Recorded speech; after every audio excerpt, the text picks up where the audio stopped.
This virtual event will be held over 3 days. This event will have 2 sessions per day. Each session will be 90 minutes, which will include a speaker, a panel discussion, and an activity at the end.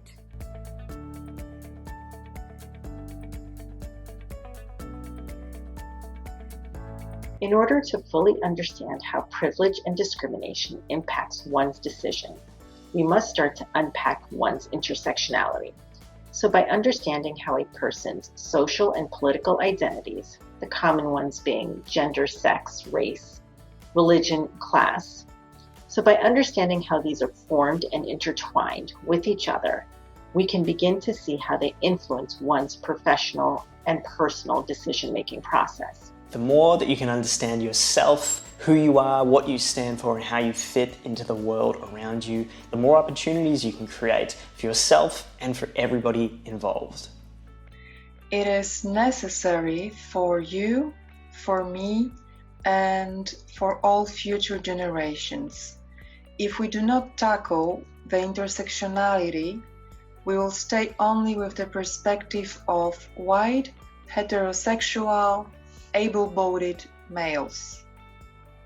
Only by unpacking intersectionality are we able to identify the issues of intersectionality that exist in our social norms and our systems that we are involved with every day. Once we do that, we can work our way towards solving issues related to intersectionality.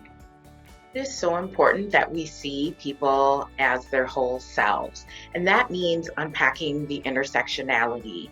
That means seeing people for who they really are so that we can address where there are inequities and disparities. At no time in our lives have we been so focused on intersectionality, in counting the cost and opportunities open to us, than in this pandemic of COVID-19. COVID-19 concentrates the mind on the growing gap between rich and poor, even as extreme poverty in the world is at its lowest. Maya Angelou once said that you are the sum total of everything you've ever seen, heard, eaten, smelled, been told, forgot. It's all in there. Everything influences each of us. And she was right.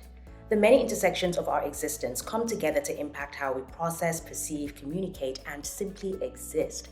Therefore, it is important to become aware of these intersections in ourselves and in others, and continually find ways to acknowledge them and make space for them as we seek to include and be included.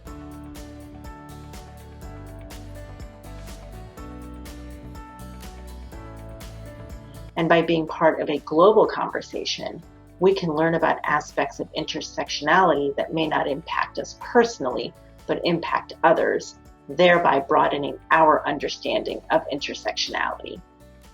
I think that if you attend this event, you'll get a real sense for possibility and what's possible for you, your future, your community, and everybody involved. You will gain different perspectives, and having these perspectives, especially perspectives shared from experts from around the globe, it is the first step to create a peaceful future.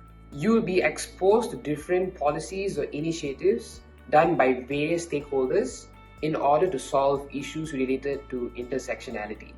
In this global online conference, there is going to be a lot of different advice and resources, tools to really help us commit to action as a society.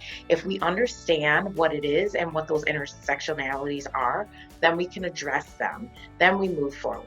COVID-19 has exposed the limitations of leadership from the top down in acknowledging the ravages of our collective history and our divided present.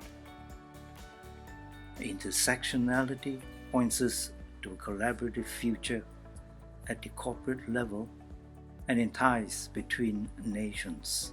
This global event presents participants an opportunity to unpack our own intersections and commit to the action needed to bring them to light.